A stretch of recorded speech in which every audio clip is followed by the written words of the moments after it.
dari SDN Ujung 9. Saya merupakan calon guru penggerak angkatan 6 dari kota Surabaya. Saya akan mewawancarai 2 kepala sekolah terkait dengan tugas demonstrasi kontekstual dalam materi pengambilan keputusan berbasis kepemimpinan berdasar dilema etika. Untuk kelanjutannya, mari kita simak video berikut ini.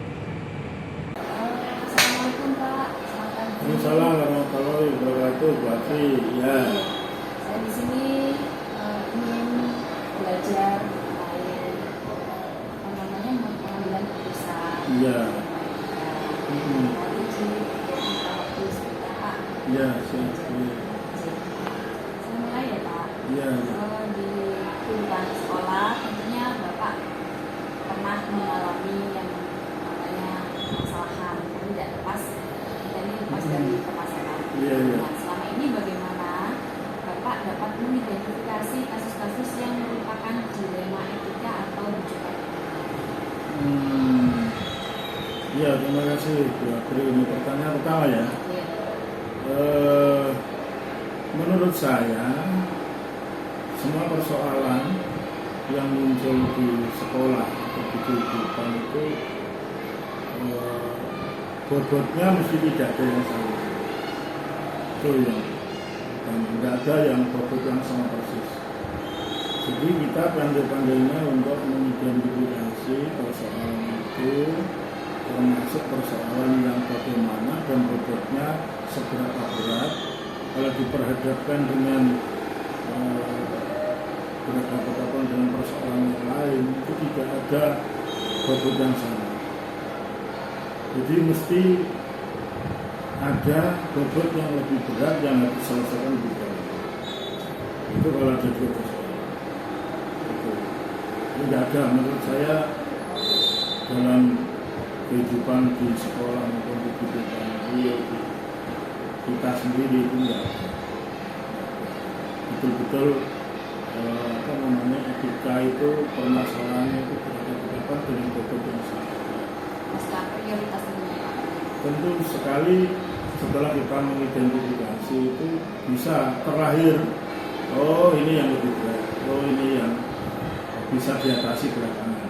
Itu begitu. Itu Pak. Lalu pertanyaan kedua ya Pak. Mungkin itu tadi juga berkaitan dengan banyaknya pengalaman sudah diperoleh sama Bapak selama kepala sekolah, mungkin dengan waktu yang juga seperti ini berarti. Yang kedua, selama ini bagaimana Anda menjalankan pengambilan keputusan di sekolah Anda, terutama untuk kasus-kasus di mana ada dua kepentingan yang sama-sama benar atau sama-sama mengandung nilai kebajikan? Ya, seperti yang pertanyaan pertama, kalau sama-sama mengandung nilai kebajikan, mesti semua persoalan itu mesti tidak terlepas dari min dan plus ya. Nilai baik dan nilai buruk itu mesti ada. Kemudian kalau sama-sama benar dan benar, itu juga bisa dipilah dengan bobotnya, di skala prioritas tadi. Jadi kalau ada persoalan yang berhadapan seperti itu, benar dan benar, salah dan benar, itu terbiasa saya melakukan sebuah lompatan. Katakanlah masalah A dan masalah B yang harus saya selesaikan, yang mana dulu atau bagaimana, atau katakanlah mana yang harus saya selesaikan dulu. Itu saya menggunakan lompatan untuk melompat ke lingkaran keluar, yaitu ke C. Saya mengambil sebuah keputusan atau menuju ke jalan keluar lewat jalur C yang sekaligus saya bisa menyelesaikan A dan itu selalu begitu. Karena kalau kita selesaikan A dulu kemudian B, maka pekerjaan menjadi ganda. Jadi ganda. Kalau saya selesaikan dulu B, A belum, mesti juga begitu, akan tertunda. Maka saya melompat ke C, mengambil langkah solutif untuk menyelesaikan A sekaligus menyelesaikan B. Itu kebiasaannya begitu. Itu berarti menggunakan teknik Pak, aksi trilema. Ya, itu tidak ya. ada alternatif lain. Iya. Kemudian dalam memecahkan permasalahan itu, apakah Bapak punya pandangan untuk mengambil suatu keputusan atau kebijakan itu, apakah melibatkan air. Oh iya, kita bukan manusia yang super power gitu ya. Selalu bukan memanfaatkan ya, untuk bersama-sama mencari format solusi. Tentu sekali faktor senioritas dan junioritas itu pasti selalu akan guru-guru senior, para wakasek, para koordinator itu mesti lebih dulu saya cari, karena tentu sekali mereka lebih banyak pengalaman dibanding guru-guru junior. Nah, itu kalau persoalannya berada di persekolahan. Kalau persoalannya di dunia kehidupan juga sama, kita juga tidak bisa menampilkan peran daripada keluarga kita, orang-orang tua di sekitar kita, dan sebagainya. Dan itu pasti memberikan masukan-masukan yang sangat keluarga untuk kita, untuk menghasilkan sebuah. Jadi senioritas dan junioritas penting untuk membantu menyelesaikan. Kemudian yang itu Pak, langkah-langkah atau prosedur seperti apa yang biasa Anda lakukan selama ini? Maksudnya dalam mengambil keputusan, dalam melakukannya itu Ya. bagaimana? Kalau saya itu terbiasa karena saya orang manajemen ya, mengambil keputusan itu saya mesti dengan pertama planning, kemudian organizing, kemudian controlling. Ya. Jadi ketika sudah kita planning, kita aktuatin, kita laksanakan, kemudian kita organizing. Saya ulang, planning, organizing, activating, sama controlling. 4 hal itu penting bagi saya. Itu untuk menyelesaikan segala persoalan atau semua program atau target apapun selalu menggunakan POA. P, planning, O, organizing, C, activating, dan C, controlling. Setelah kita rencanakan, kita bentuk tim untuk organizing. Pembagian tugasnya apa, kemudian saya bentuk ketuanya siapa dan sebagainya, itu termasuk organizing. Setelah planning, organizing, maka aktuating, ayo kita laksanakan. Implementasinya ya Pak ya. Kita eksekusi dulu. Nah, kemudian controlling fungsi saya. Untuk tadi, kalau ada masalah-masalah yang seakan-akan kesannya berhadapan, maka fungsi kontrol itu sangat penting. Tuh, jangan lupa bahwa bisa meniru cara saya itu POA. Planning, organizing, activating, controlling. Biasa ada kontrol ya Pak, supaya Harus. tim ini tidak keluar jalur. Kontrol utama tetap ada satu. Dalam hal ini mungkin untuk pengambilan keputusan tetap berada pada pimpinan untuk solusi-solusi. Keputusan akhir memang ada pada pimpinan, tapi mesti bersama. Jadi keputusan itu keputusan tim. Jadi motornya yang mengambil keputusan akhir tetap ada pada pimpinan. Gitu. Kemudian yang berikutnya, hal-hal apa saja yang selama ini Anda anggap efektif dalam pengambilan keputusan pada kasus-kasus jika? Yang paling efektif ya. Iya. Yang paling efektif adalah mengajak, atau kalau menggunakan kata memanfaatkan ini konotasinya yang berbeda. Jadi mengajak teman-teman untuk memahami persoalan secara utuh, kemudian mengajak teman-teman mencari format solusi yang juga utuh, yang komprehensif, tanpa sebisa mungkin tanpa meninggalkan perasaan yang tanda petik kecewa, walaupun mesti ada perasaan itu, tapi kita minimalisir. Maka semua diajak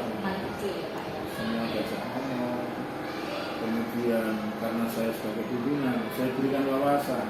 Kalau ada pendapat pilihan A begini, plus minusnya apa? Plus minusnya kita. Nah ini plusnya apa, minusnya apa. Kalau memilih yang opsi ini, maka plusnya apa, minusnya apa. Nanti diambil jalan yang tingkat resikonya paling kecil dan manfaatnya paling itu kalau diselesaikan sendiri tentu sekali akan memusingkan kita sendiri. Jadi harus kerja tim, kolaborasi ya Pak. kolektif. Kolaborasi dengan seluruh. Kemudian berikutnya hal apa saja yang selama ini itu merupakan tantangan dalam pengambilan keputusan. Iya. Tantangan itu sebetulnya bagi saya itu pemicu ya, pemicu penyemangat. Jadi kalau tantangan itu tergantung pada kita. Kalau tahu target yang jelas, maka tantangannya juga jelas. Jadi kalau kita membuat suatu target, suatu program itu harus terukur, sehingga tantangannya itu juga jelas, tantangannya jelas, peluangnya juga jelas, gitu ya. Nah, di situ memang tergantung pengalaman masing-masing. Kalau terbiasa dengan pengalaman menyelesaikan masalah yang rumit, itu saya kira nggak ada yang rumit, enteng saja, semuanya ringan saja. Jadi kalau tadi kata kuncinya adalah pertanyaan itu adalah tantangan dalam pengambilan keputusan. iya. Jadi tantangannya itu selalu ada, tetapi itu dibuat enjoy ya. Jangan terlalu sepanjang. Jadi ya serius tapi Santai. Karena membangkitkan suasana kebatinan yang humoris, yang harmonis, yang akrab, itu secara tidak sadar kadang-kadang sekaligus menyelesaikan masalah. Jadi persoalan yang sekiranya itu kencang memang itu ya. Tapi kalau kita dengan suasana yang akrab, yang humoris, yang tidak tegang, nggak sadar itu kadang-kadang terus selesaikan masalah. Jadi tadi opsi C bisa melompat ke dalam persoalan A dan B, menyelesaikan itu. Iya. Kemudian yang berikutnya, apakah Anda memiliki sebuah jadwal tertentu dalam sebuah penyelesaian kasus dilema etika? Apakah Anda langsung menyelesaikan di tempat atau memiliki jadwal untuk menyelesaikannya? Saya termasuk orang yang tidak suka mengundang-undang. Jadi kalau ada persoalan apapun, langsung saya selesai. Siapa yang bisa saya ajak diskusi, saya ajak diskusi. Nanti semakin banyak teman yang sempat bisa diajak diskusi, saya ajak diskusi. Saya lemparkan persoalannya, saya pancing dengan solusi yang mungkin saya dapatkan. Bagaimana dengan gitu ya, solusi seperti ini gimana? Jadi saya selalu menyelesaikan persoalan ketika muncul persoalan, tidak berlarut-larut berkepanjangan. Secara spontan. Tidak pernah berkepanjangan. Tidak pernah mengulur. Di semua persoalan itu, baik sifatnya administratif maupun kolaboratif maupun di hubungan atas bawah atau ke samping, semuanya saya selesaikan langsung. Tetapi juga harus ada undang-undangnya lah. Kalau belum memungkinkan secara, karena kadang-kadang kalau hubungan ke atas bawah itu kan cari celah. Kalau ke samping, teman, kolega itu aku bisa selesai. Tapi kalau dengan atas bawah itu saya harus mencari waktu yang tepat. Tapi bukan berarti saya menunda, tetap saya berikhlaskan. Karena kalau kita istilahnya tidak menyelesaikan saat itu juga akan muncul Persoalan masalah baru. baru yang mungkin bisa menambah beban pikiran ya Pak. Kemudian yang berikutnya nomor 7, adakah seseorang atau faktor yang selama ini mempermudah atau membantu Anda dalam pengambilan keputusan dalam kasus? Ya ada tadi yang saya sebutkan. Jadi saya itu terbiasa untuk kolektif-kolektif. Jadi saya mengajak teman-teman itu untuk berdiskusi, terutama adalah guru-guru senior, koordinator kelas, koordinator lulusan, itu selalu saya ajak diskusi lebih dulu. Nanti kalau sudah katakanlah 60% ada titik terang persoalan itu bisa saya kasih bersama-sama dengan para penasihat, maka kemudian saya keluarkan keterangan sehingga tidak terjadi kesalahpahaman. Itu kebiasaan saya lakukan juga begitu. Jadi ada transparansi ya Pak Ya, supaya tidak ada fitnah atau fitnah. dan yang paling dasar itu adalah uang-uang. Uang-uang itu yang sangat penting. Artinya apa uang? Kita tidak memposisikan diri sebagai manusia yang sangat bisa. Jadi teman-teman yang walaupun kadang-kadang juga masih relatif muda, tapi karena mungkin belajarnya lebih banyak, pengalaman di luar sana juga ada banyak, itu juga kalau kita ajak ngomong itu mereka merasa diwongi. Ketika diwongi itu mesti dengan ikhlas, dengan senang hati untuk membantu untuk menyelesaikan masalah.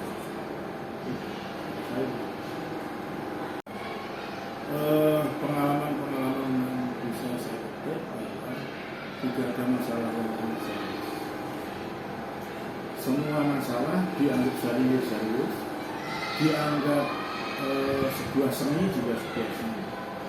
Itu pengalaman saya. Jadi memimpin itu jangan kemudian sungguh. Jadi memimpin itu adalah juga seni. Kalau seni maka harus dinikmati. Berarti di sana ada keindahan di dalam memimpin. Gitu. Ketemu dengan teman A dengan teman Z itu karakternya udah beda, dan di sana mengandung keindahan. Perbedaan masing-masing personal itu sebuah keindahan tersendiri. Karena kita bisa memahami karakter masing-masing, maka karakter masing-masing itu bisa kita manfaatkan secara positif untuk berkolaborasi bersama-sama. Itu memimpin dari sudut pandang seni manusia. Kalau kita serius terus, malah justru kita kehilangan momen yang baik. Jadi ya serius tapi santai aja, dinikmati aja. Karena memang semua itu mesti sudah ada relnya dari Tuhan. Untuk apa? Oh, kamu tak kasih persoalan begini, ini ada persoalan begini, ada persoalan begini. Itu sebetulnya sudah diturunkan dari sana, dari atas, dari Tuhan. Dan itu yang mendewasakan kita. Proses pelajaran untuk kita ya. Mendewasakan kita. Setiap keputusan itu harus. Memang ya tadi yang saya katakan, tidak ada yang memuaskan semua pihak. Tetapi kalau kita mengambil jalan tengah yang sangat win-win solution untuk semua persoalan itu, ya memang 3 macam persoalan pun tidak ada yang 100% benar. Tetapi kalau suasananya enjoy, kita memimpin dengan rasa seni, itu tidak ada yang dipertekan. Itu enjoy ya. Itu pelajarannya itu rasanya. Memahamkan ya Pak, jadi sepemahaman, harus sepemahaman. Betul. Jadi untuk memahamkan itu pun kadang-kadang alurnya itu bisa mengikuti arusnya mereka dulu. Nanti pura-pura kita berhenti di satu titik agar arus mereka itu bisa kita tahan sebentar sambil menunggu itu persoalan ini begini. Nah nanti kalau sudah kadang-kadang juga kita melawan arus sedikit-sedikit. Nanti pelan-pelan kita akan berbaur dengan teman. Ya kadang melawan arus, kadang mengikuti arus dengan teman-teman. Ya, tapi kita sepaham. Itu seninya di situ. Ya. Apa lagi? Sudah Bapak, itu merupakan pertanyaan terakhir. Saya ucapkan banyak terima kasih atas pelajaran yang begitu berharga dari pengalaman Bapak, sehingga bisa menjadi guru berharga bagi saya. Mudah-mudahan bermanfaat lah. Terima kasih Bapak atas waktu yang sudah diberikan. Terima kasih. Assalamualaikum Bu Yun. Waalaikumsalam Bu Alfi. Ya, Bu Yun mohon izin ini Ya. saya saya minta waktunya Bu Yun Silakan. untuk melakukan wawancara terkait dengan tugas DKON ya, demonstrasi kontekstual, yaitu tentang pengambilan keputusan berbasis kepemimpinan di tema etika. Silakan. Ini tentunya di sekolah dan di kita sehari-hari ini kan kita tidak lepas dari permasalahan ya Bu, yang terkait dengan mungkin permasalahan sekolah itu entah berkaitan dengan murid atau tentang tenaga kependidikan yang di dalamnya itu mungkin terdapat sebuah dilema etika yang mungkin seringkali kita temui di kehidupan sehari-hari. Nah, selama ini Bu Yun, bagaimana Ibu menyikapi atau dapat mengidentifikasi kasus-kasus yang merupakan dilema etika atau rujukan moral? Terima kasih Bu Afri atas waktunya. Gini Bu Afri, memang kita sebagai pendidik itu pasti nggak akan lepas dengan permasalahan, baik dengan murid kita, dengan wali murid kita, ataupun dengan tenaga pendidik kita. Pastinya saya sebagai pemimpin harus berusaha mengetahui atau mengidentifikasi apabila ada permasalahan yang timbul di lembaga saya. Terus pertama kali saya harus bisa mengidentifikasi permasalahan tersebut dengan menganalisis terlebih dahulu apakah kasus tersebut atau permasalahan tersebut itu istilahnya itu berkepentingannya itu sama benar-benar, atau salah satu ada yang salah atau salah satu ada yang benar. Dan apabila basicnya itu benar-benar tidak ada yang disalahkan, kita istilahnya mencari jalan tengah yang terbaik, itu kita jadikan sebagai dilema ya. Sesuatu yang dilema membuat kita itu bingung harus bagaimana mengambil langkah yang terbaik dalam permasalahan tersebut. Ya, itu cara saya mengidentifikasinya. Jadi saya menganalisis dulu, saya mengumpulkan fakta-fakta dulu, mungkin dengan memanggil wali murid tersebut yang berkepentingan. Jadi kita perlu ini ya Bu ya, maksudnya mengidentifikasi dulu, menganalisa dulu apakah ini permasalahannya itu menyangkut hal-hal yang benar-benar keduanya ini benar, jadi sulit untuk menentukan dari salah satu. Kalau ada yang istilahnya basicnya rujukan moral ya, itu yang saya pernah tahu itu kan ada sesuatu yang salah, mungkin ada sikapnya dari sikap murid kita, peserta didik kita yang mungkin ada yang salah, di sisi lain ada yang benar. Nah, kita lebih mudah menentukan gitu loh. Tapi kalau sama-sama benar, nah, kita kan lebih sulit ya menentukan apakah yang keputusan dari dilema itu tadi. Takut maksudnya salah. Salah, kurang tepat itu menentukan keputusan. Untuk yang kedua Bu Yun, selama ini bagaimana Anda menjalankan pengambilan keputusan itu di sekolah Anda, terutama untuk kasus-kasus di mana ada dua kepentingan yang sama-sama benar atau sama-sama mengandung nilai kebajikan? Pertama langkah yang saya ambil tentunya itu tadi ya, saya menganalisis dulu. Setelah saya menganalisis, ternyata ini adalah kasus yang dimana basicnya itu benar dengan benar, lawan benar ya, benar lawan benar. Maka saya setelah paham itu dari dilema, kita dalam keputusan tidak harus langsung faktor gitu ya. Jadi harus kita butuh waktu, kita butuh pemikiran, kita butuh fakta-fakta, kita butuh bukti, istilahnya saksi-saksi ya. Jadi masukan dari yang berkepentingan, dari pihak-pihak lain. Jadi saya mungkin akan memanggil atau ingin bertemu, mengumpulkan fakta itu dari wali murid tersebut yang bersangkutan, guru atau wali kelas, terus peserta didiknya sendiri, wakil kepala sekolah yang bersangkutan, dan juga mungkin komite sekolah atau wali murid yang lain yang mungkin kita tahu ya itu. Terus setelah semuanya terkumpul dari fakta-fakta tersebut, apa sih yang sebenarnya terjadi dari permasalahan tersebut, kita sudah cukup bukti, cukup fakta, dan istilahnya kita bisa mengambil keputusan, oh ini loh ada dasarnya dari permasalahan tersebut. Jadi kita berani dalam mengambil keputusan dan mudah-mudahan tepat. itu. Itu sih. Iya, pokoknya intinya itu dalam mengambil keputusan kita jangan sampai keliru ya Bu. Iya. Maksudnya itu membuat ada salah satu pihak yang merasa dirugikan Iya. atau merasa tidak puas gitu ya. Tentunya kita juga harus bertanggung jawab. Tetap kembali lagi pada kepentingan murid. Berpihak pada murid. Iya, tentunya. berpihak pada murid dan kita benar-benar bertanggung jawab atas apa yang sudah kita ambil keputusan tadi itu. Ya. Terus yang berikutnya Bu Yun, langkah-langkah atau prosedur yang seperti apa yang biasa Anda lakukan selama ini? Langkah-langkah dalam Langkah-langkahnya ya, tadi sih pertama saya mengidentifikasi, terus mengumpulkan fakta-fakta dengan meminta istilahnya mungkin dari pendapat, dari apa ya, masukan-masukan dari pihak-pihak yang terkait, terutama dari wali murid.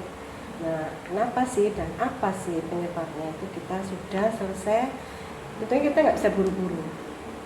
Kalau iya harus benar-benar kita pastikan, kita kalau bisa sih kita uji ya, uji dalam arti kita lihat setelah kita ambil keputusan dalam sehari kita lihat bagaimana sih dampaknya murid tersebut. Kalau misalnya oh ternyata baik-baik saja, oh ternyata baik, nggak ada permasalahan. Nah kita pastikan kalau keputusan kita ambil itu tepat itu. Jadi kita nggak buru-buru. Terus ke wali muridnya itu pasti kita akan mencoba menyampaikan, menjelaskan ini loh dari pengambilan keputusan kita itu nggak asal mengambil keputusan, jadi kita ada dasar-dasarnya. Yang penting itu tadi berpihak pada anak, tidak menjatuhkan pada siapapun, tidak merugikan siapapun, dan tentu kita tetap bertanggung jawab dalam mengambil keputusan tersebut. Tentunya ya tidak ya istilahnya itu gerusa-gerusu mengambil keputusan Ya. sehingga membuat orang lain itu agak-agak kecewa. Gitu. Jangan sampai ada unek-unek yang istilahnya nggak pas lah.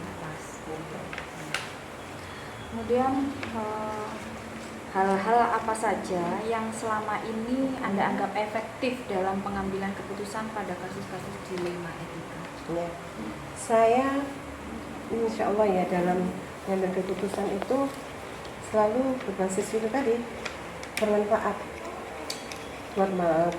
terutama buat murid tersebut yang tadi beribadah kepada anak dan tidak merugikan siapapun, terus bermanfaat juga buat sewarga sekolah ya, buat wali murid lainnya, buat murid-murid lainnya, buat pendidik juga. Terus saya hasil akhirnya itu juga berusaha mempertimbangkan, memperkecil resiko yang akan timbul dari keputusan yang sudah saya ambil tadi gitu.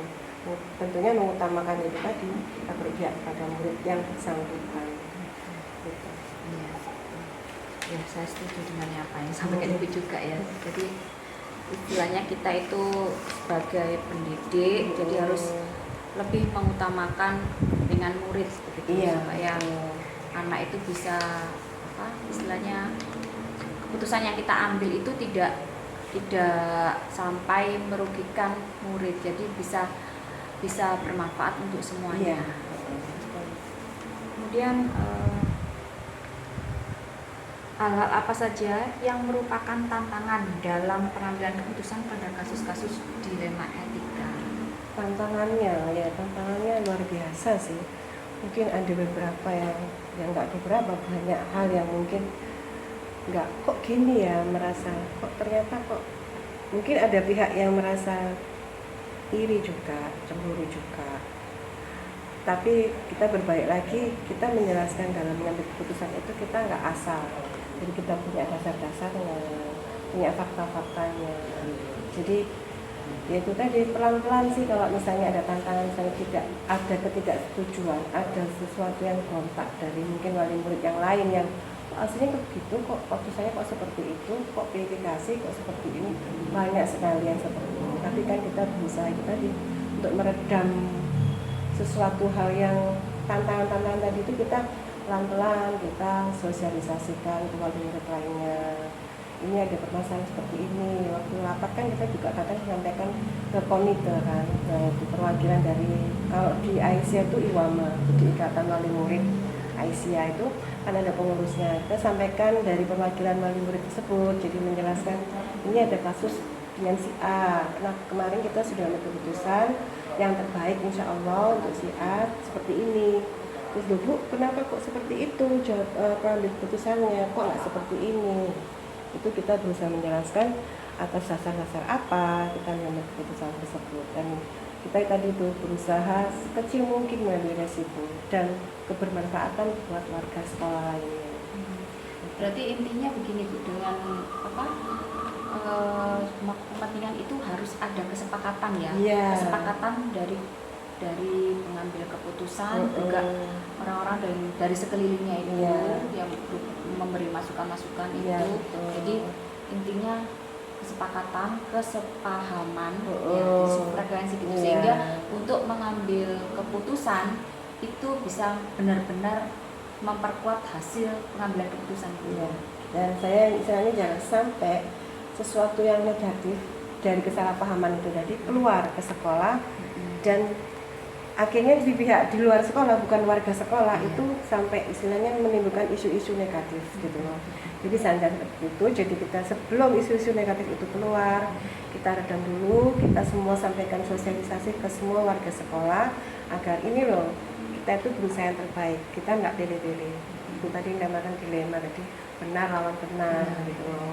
Kita nggak memilih siapa yang paling benar siapa paling salah, enggak itu. Memilih apa namanya? Jalan tengah ya. Terus kemudian apakah Anda memiliki sebuah tata cara atau sebuah jadwal tertentu mungkin dalam penyelesaian kasus dilema etika? Apakah Anda langsung menyelesaikan saat itu juga di tempat itu, atau memiliki sebuah jadwal untuk menyelesaikannya dalam bentuk atau prosedur seperti apa yang Anda jalankan? Ya. Kalau misalnya begitu ada permasalahan yang saya tahu dan saya dengar itu, saya tidak langsung menyelesaikan, tapi saya mungkin saya mempunyai prosedur itu. Pertama pastinya saya panggil wali kelasnya dulu, saya konfirmasi apakah benar ada permasalahan dengan salah satu murid Anda itu. Saya tanya terus, misalnya kalau iya benar, kenapa kok bisa terjadi seperti itu. Dan begitu wali kelas tadi sudah menjelaskan, ini loh Bu seperti ini, saya sudah menganalisis, istilahnya oke, berarti saya harus punya fakta lainnya, harus punya informasi dari lainnya, yaitu dari wali muridnya. Dari wali muridnya saya pengen ketemu, pastinya dengan beda hari, karena kan nggak mungkin langsung ya untuk semua ketemu dengan wali muridnya langsung kan nggak mungkin. Nah itu saya membutuhkan waktu mungkin 1-2 hari untuk ketemu dengan wali murid. Setelah saya ketemu dengan wali murid, saya tanyakan langsung apa sih yang sebenarnya terjadi dengan si A. Nah di situ saya juga pengen langsung si A juga ikut dalam berdiskusi tadi itu dengan mamanya ya, dengan wali murid tersebut, dengan didampingi juga wali kelasnya. Setelah mungkin hari itu juga mungkin bisa ditengahi langsung, kita bisa langsung tengahi. Tapi kalau misalnya kasusnya sudah terlalu sangat dilema, nah itu mungkin kita membutuhkan informasi dari atau fakta-fakta dari misalnya dari komite atau dari keluarga yang lainnya atau dari wali kelas lainnya. Gitu. Jadi ya ada tapi saya nggak menjadwalkan, cuman secara spontan aja 1-2 hari kalau bisa langsung selesaikan. Ternyata kalau terlalu dilema sekali ini, nah kita membutuhkan penyelesaian untuk memilih pihak-pihak yang terkait misalnya di luar sekolah, ya mungkin butuh beberapa hari lagi. Secepatnya sebaiknya kita sudah cepat selesai, tapi itu tadi kita harus berhati-hati dalam mengambil keputusan supaya tidak salah. Iya, supaya tidak salah, jangan sampai ada yang merasa dirugikan. Karena semua ini benar, nggak ada yang salah ya Bu, jadi lebih susah untuk kita menentukan itu. Takut kalau kita terburu-buru malah nanti. Nanti kan kita juga harus melihat jangka panjang dari permasalahan tersebut. Atau tujuan murid kita nanti apa gitu, setelah pengambilan keputusan itu. Ya, terus berikutnya Bu, adakah seseorang atau faktor-faktor mungkin yang mempermudah Anda untuk pengambilan keputusan dalam kasus dilema etika? Iya, terima kasih. Faktor atau seseorang yang sangat membantu itu tentunya wali murid yang bersangkutan. Yang kedua mungkin kita kembalikan ke muridnya. Yang sebenarnya yang dirasakan oleh murid tersebut apa, yang dibutuhkan oleh murid tersebut apa, terus juga dari wali kelasnya. Terus yang berikutnya itu komite sekolah atau pihak yayasan yang pastinya kan harus, kalau misalnya sudah benar-benar dilema kan kita harus mengikut sertakan pihak yayasan juga dan pihak IWAMA ya istilahnya itu. Kalau bisa sih ya semua pihak sih, tapi yang utama yaitu wali murid dan murid tersebut yang bersangkutan. Ya. Berarti dukungan dari semua Ya, semua dari semua pihak ini ya, stakeholder. Kemudian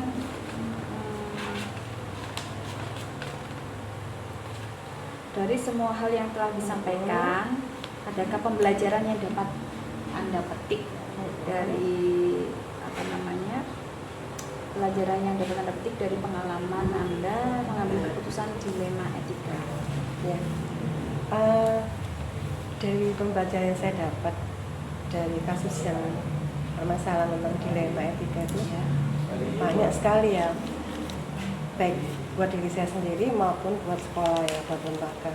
Kalau buat diri saya sendiri kan suatu pembelajaran yang luar biasa dalam menangani suatu kasus yang benar-benar membutuhkan mindfulness atau kesadaran yang tingkat tinggi ya. Jadi kita nggak asal mengambil keputusan, kita juga harus tenang, Harus hati-hati mengambil iya, keputusan. tenang, harus hati-hati dalam mengambil keputusan, melihat jangka panjangnya, melihat resikonya bagaimana nantinya itu.